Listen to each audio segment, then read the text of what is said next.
And welcome back to the hottest married show in the world. This is Doing Too Much, and I am John D here with my better half, Dude. How are you doing today? I feel like I have to stop saying doing well. Yeah, that would change. At least people will have an idea of how you actually feel. Like it's almost like you give this blanket statement so nobody can get to know the different ombre of emotions that you truly have throughout the day. Ooh, the ombre.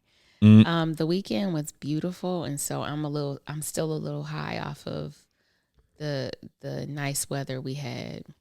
So what happened this weekend? Why was it so nice? First of all, we in Michigan, so the weekend the weather was like 80 at high, but it was really, really nice and pretty. And I'm bummed out kind of because I was like, oh, I want to do something. I want to be outside. And then it was like nothing to do. Just go get ice cream. So my plans were like, want. But it was just really nice weather. And in Michigan, today it's like gloomy. Yeah. Wet. A little overcast. It's wet. It's chilly. And so I'm still trying to live off of the vibes from the weekend.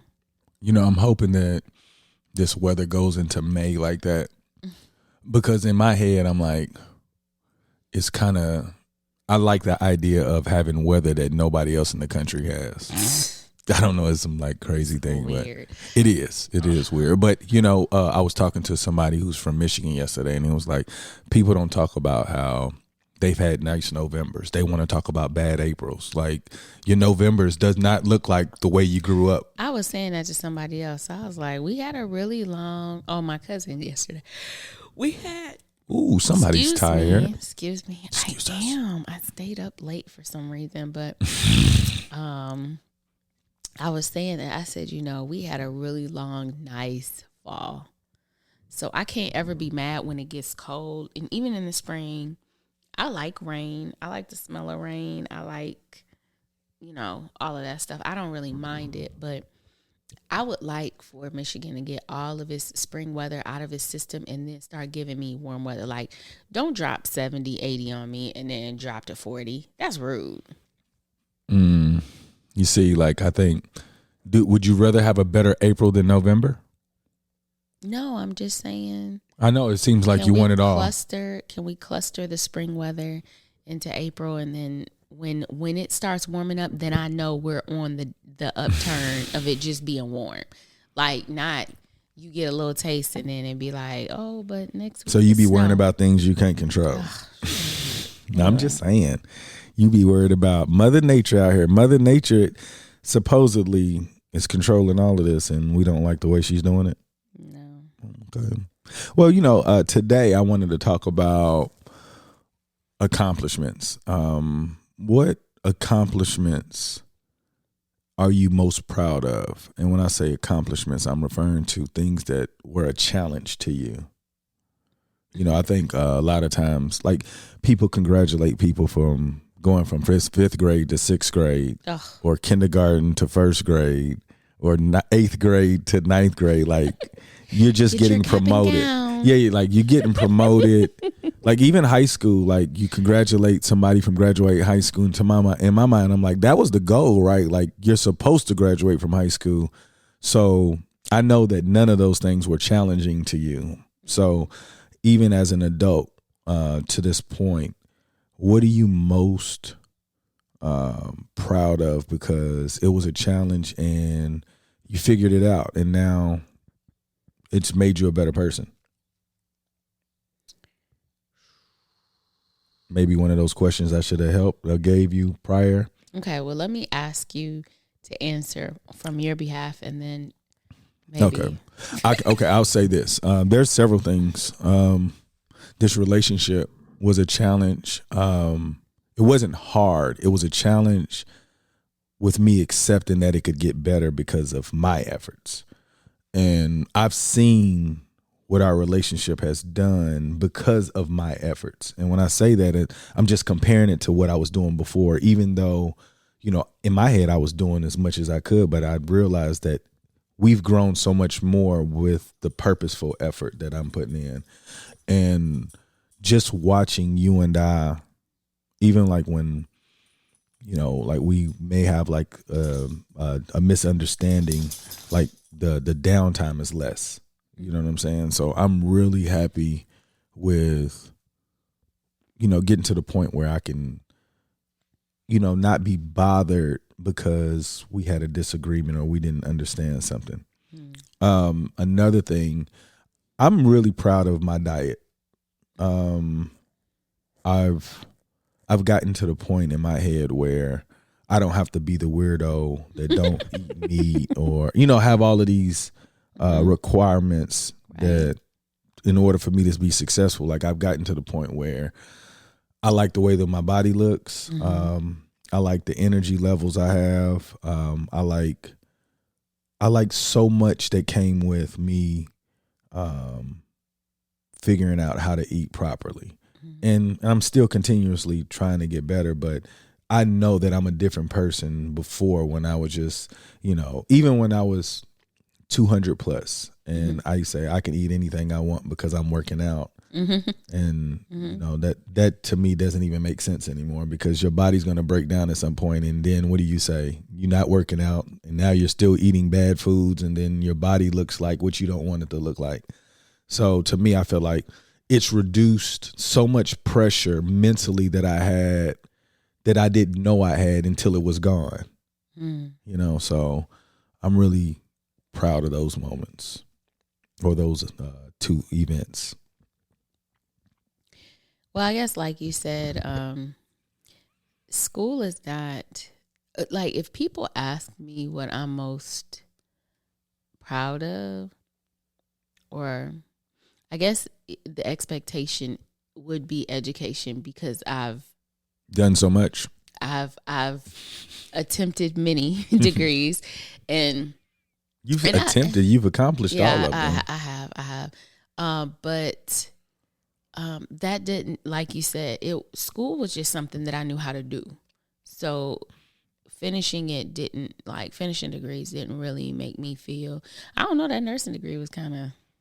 Yeah, I remember. To me, I still tell people, I'm like, I know the smartest person in the world, and she said this nursing degree was real. It was. And it was like, yeah, that nursing degree was something else. So I guess I'll say, I'm glad that I made it through there. I remember at one point, look, we was going into these tests and we're telling each other as classmates, like, C = RN. Now, you don't want to hear that from your RN, from your nurse. But when I say, I honestly feel like nursing school, they probably tried to kill us because we have the potential to kill others. Like, you have to know your stuff. You do. And they take you through the ringer. And when when you find out you get an answer wrong because it was like you read the question wrong or it was select all that apply would kill you because, you've talked yourself out of why this one makes sense versus that one. Like, when I say that was a hard degree, and out of all of my degrees, it's the least advanced out of all my degrees. Like, so to me, when I say that, I'm saying I have master's degrees, bachelor's, but my nursing is an associate's degree. It's the 2-year degree, and I just felt like that was the most difficult. It was. And it's crazy because the ADN, the associate degree in nursing, it's the 2-year program. Then you can do the BSN, which is the 4-year bachelor. Then you do the MSN, whatever. I did the ADN because I had already had bachelor's. That's the associate's degree in nursing. No, I just want people to know. When you say acronyms. Oh, I said it before. Oh, yeah, I didn't catch it. Okay, well, I appreciate you saying that. So when I got the associates, I was like, I'm just going to do these 2 years because I already got a bachelor's. I planned on using the nursing degree as a public health consultant. I didn't plan on being an actual floor nurse. And so I was like, the associates, and the bachelor's take the same NCLEX, and they both have to pass it. Yeah. So if you're telling me the information I'm going to get from this associate's degree is going to be sufficient in order for me to be able to do what I want to do, cool. It's less money and less time. So, but when I say they tried to kill you, but they tried to kill you because you got to take the same NCLEX as a bachelor's level nurse, and you are dealing with people's lives. So that degree let me know that, yes, Kanika, you do school very well. Like, you know how to do it, but it really exercised my brain. So I'm glad. I almost discounted that and said that my degrees aren't really, but that one was something else. So I'm going to say that. And all the people who went to school with me, look, there were 10 of us that did the accelerated portion. And when I say we were all trying to just make it out alive, but everyone is doing great. So I'm really proud of all of us. But that, and I would say raising our kids in 2021, and they are who they are. Mm-hmm. Like, the level of care and love and just, the moral compass on them of not wanting, they really think about not only how their actions will impact them, but how it will impact others.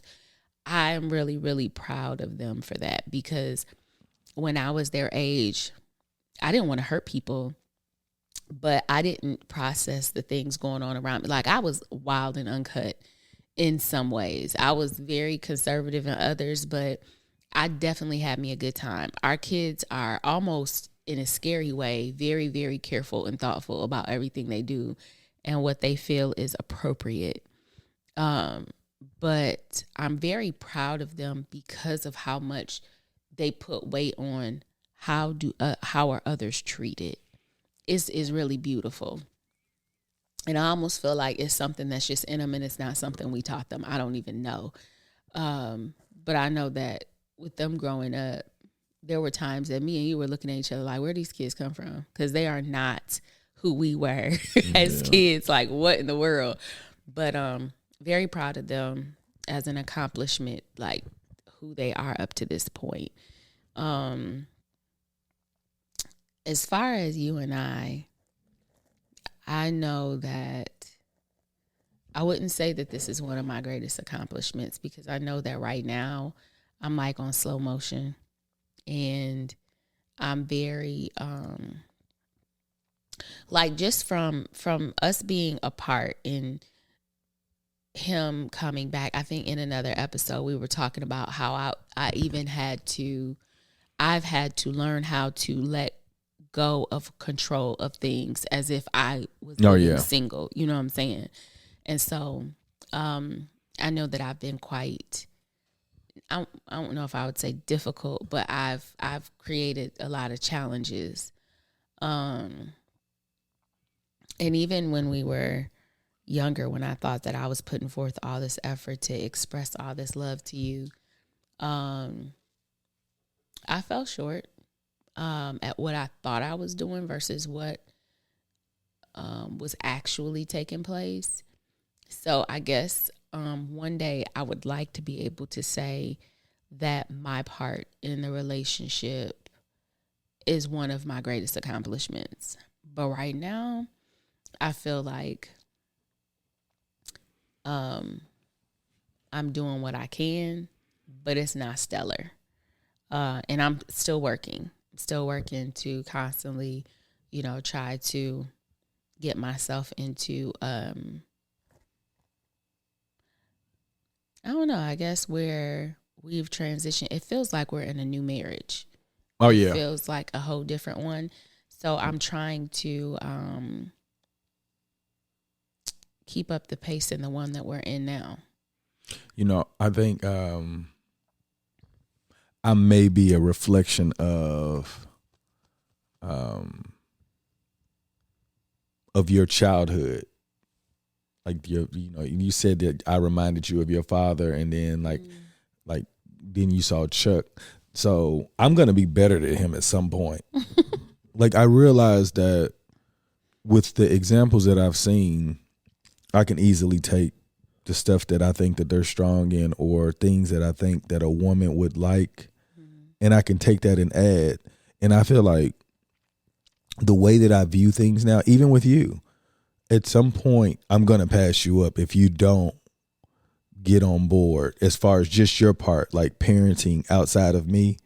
Because in my head, I'm like, you're so far ahead. Like, I don't want the kids to look back and be like, my mom did everything. They did this, or, and I'm like, I want them to say my parents. So it's like, I'm trying to run so that they understand that I didn't know what I was doing before, but I started to learn how I could impact them more. And when I look at us, I try to like look at other parents or what we see on TV. What can we do to give the kids? Because, like they say, apples don't fall too far from the tree. I believe you and I are pretty awesome, right? So if they're going to be our apples, why can't we make them better than, So I actively try to think of ways to, I don't know, give them just a little bit more. Outside of just whatever my behaviors are in the house. Yeah. But I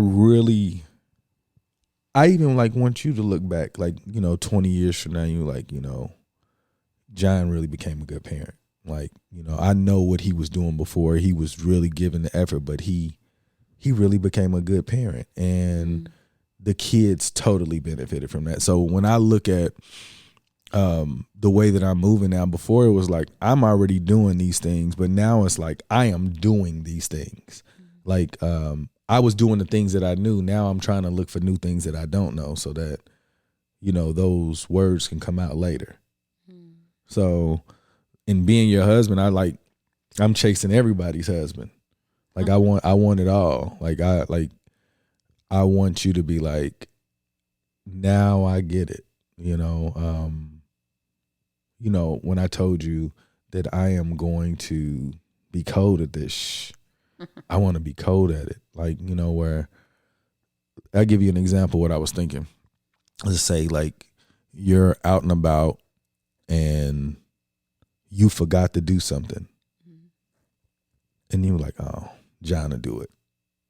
Like, cause you just know that if you don't do it, that I've already thought about, like if Kanika, oh, she forgot to do this, I need to knock it out. Like where that's a different relief. You're like, because if you forgot to do it, you could stress out. But if you like, you know what, John knows me and I'm sure he's going to make sure that's done. I don't even have to call him because that's what he does. So at some point, I believe that you and I will be able to communicate very effectively without talking. Not saying that's the goal, but to the point where when we do talk, it's like, it's music. I think Babyface sang a song about that. What's that? I think it was Whip Appeal. No. Well, my idea of Whip Appeal. Talking is better than words. Oh, no. It was talking about something else. Never mind. You so crazy. I'm like, I took that the wrong way then. I'm like, that must have been over my head. No, but I enjoy laughing with you. I enjoy new experiences where you can see like how I feel about something. Like because I just didn't know that people didn't feel or didn't know how to feel. So it's like you say this is a new marriage. It is, because now I'm learning to express myself in ways that I didn't before. So I think the accomplishment of this relationship, where it's gotten, to me, it's impressive. Because like literally, like the only reason why our relationship improved was because we went to Abu Dhabi and we had more time and money wasn't a problem. So I got to do more things. We got to spend more time. But then coming back here, it showed me that it was still more areas that I haven't covered. And I don't feel like I want to find the other areas that you didn't even know existed. So if I bring something else to the relationship, you're like, wow, I've never seen a man do this. You're like, well, now you have. You know what I'm saying? So it's like, I'm willing to go the extra mile until I will my death.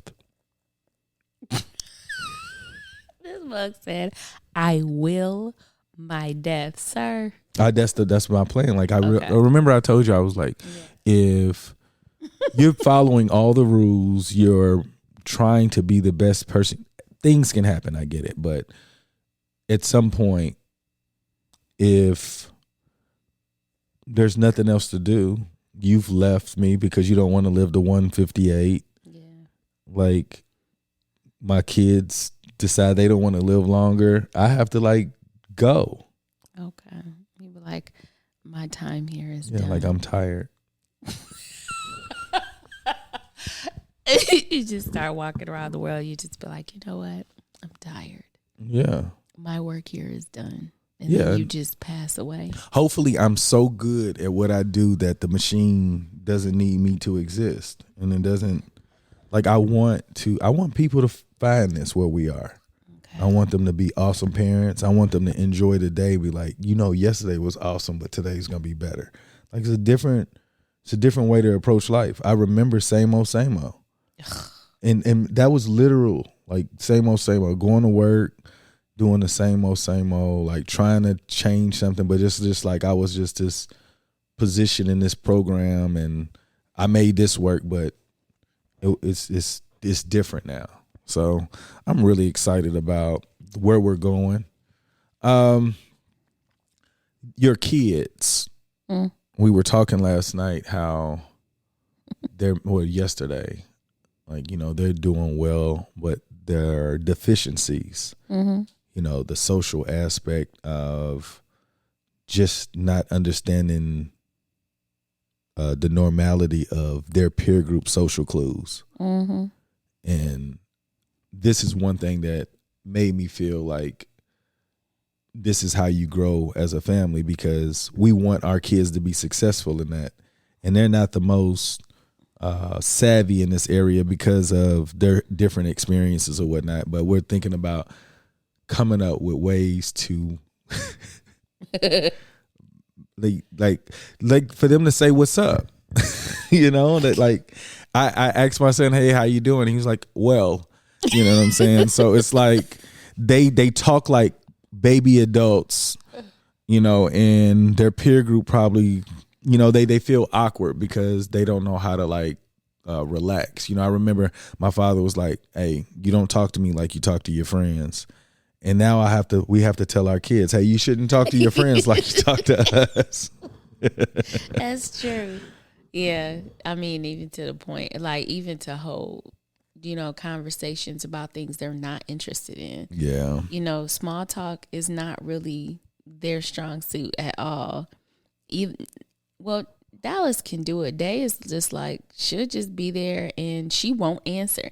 Like we have a cousin who, her children have just entered into the same school district with ours, and they're the same ages. So they met up with her cousin at school, and they're sitting together at lunch, and her cousin, our little cousin, talked to me later, and she said, I was trying to kind of talk today, and I was asking her questions, and she was answering me. She was like, but after I ran out of things to say, she just kind of looked at me and she was like, and there was nothing else. And I was thinking, hey, we kind of got to do this together. We got to think of, and when I talked to Day about it, she was like, yeah, I didn't have anything to say. Now, I don't think that you should just be running your mouth if you don't have anything to say. But I do think that you should know that if somebody's just trying to shoot the breeze with you, be able to, do a little bit of back and forth, ping pong. Yeah, but that's the parts that I would like referring. I couldn't think of it like, that's the role playing. Now we need to ping pong with our kids. Yeah, we are trying to figure out a lesson plan on how to teach our kids. Yeah, just to be socially acceptable with their peer group. I don't even know how we got here. I do, because I just feel like them starting in a private school with smaller population of students. Yeah. Then they went to Abu Dhabi. Homeschooled for correct. 2 years. Yeah. 2 years they were homeschooled. Then they went to an international school. They really enjoyed that. Then they came back, and then they were in a new school districts. And That then weren't really reflective of where they've been before. of their demographics. Yeah. And then they ended up being online schooling. Yeah. So like the number of years that they would have gotten to practice if they remained like in the United States, they didn't get. So now it's like they're playing a new sport with very limited tutelage. And it's like, how can we get them comfortable enough to be like, what's up? For real. If I saw Day roll up and be like, hey, what up? Yeah, I was like, who did you get that from? That would not sound like Day. Yeah. She'll come up and be like, hi, how's everyone doing?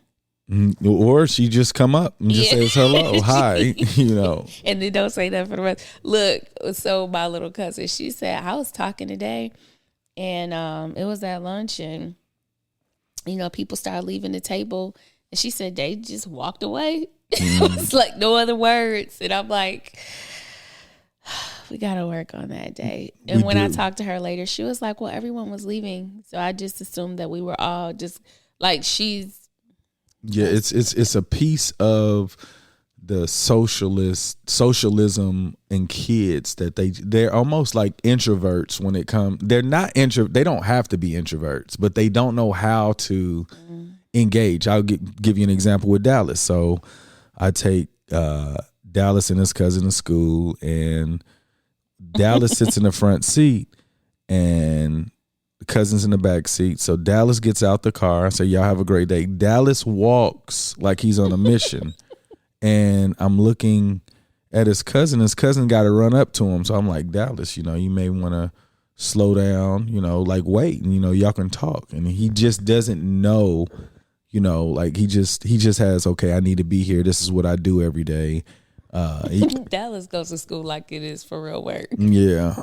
And like, this is the first year he's ever said he can't wait to summer vacation that I recall. And I think that has a lot to do with the social aspect because he's doing well in school academically. Both of them are. But when you don't want to go to school is because you're not having fun at school. Yeah. And it's like we're trying to, I guess, get them comfortable enough to say, hey, man, they just like y'all, Yeah. And I don't really know how to do it, but we got to figure it out because I feel like if they don't figure it out, they're going to become those adults that, dang. I know. I don't want that. And that's not fun. It's not. So if you have any suggestions, y'all. Please. Yeah. Why don't y'all leave some suggestions below what help works for you? Yeah. Help a friend out. And I feel like, this podcast is to show our journey, but we want to get better, and at some point, I don't want them to say that, when I was little, we went all around the world and we did all of these things, but I didn't know how to talk to people. Like I didn't really like sports, or I didn't keep up. I didn't know the music they listened to. I didn't play video games every day. Yeah. Like they don't do the regular stuff. And it's like, you don't have to do it every day, but you should be able to talk to your friends. Like you should have a working knowledge of different things to be able to engage in. Even go ahead. No, I was about to say, you remember the movie Superbad, Fogel? Yeah. Like he didn't look like he should have hung with them, but he figured it out. You know what I'm saying? It's like, I want my kids to like they can be dorks, but at least be able to intermingle with your peer group. You know what I'm saying? So it's an added part of having a rich, childhood, being able to have as many experiences as possible. And so, we want to get better. And we're not always going to know everything. Not every, I don't know any parents who do. But help a friend out. For sure. Like for real, like this on some real stuff. And, I know some people say, your kids, when they've got so much exposure, they're going to be great or whatnot. But I really want them to be great. I don't want them to be trying to figure out how to talk to people, like somebody next to them, like, you know. And I remember movies, and you can see kids that are like, they stay away from, like, they just grow up different. And I feel like I'm the most social guy in the world, and my kids didn't steal that from me. No, not at all. You know, and I don't even definitely knew how to make some friends. I began to shut people off in high school.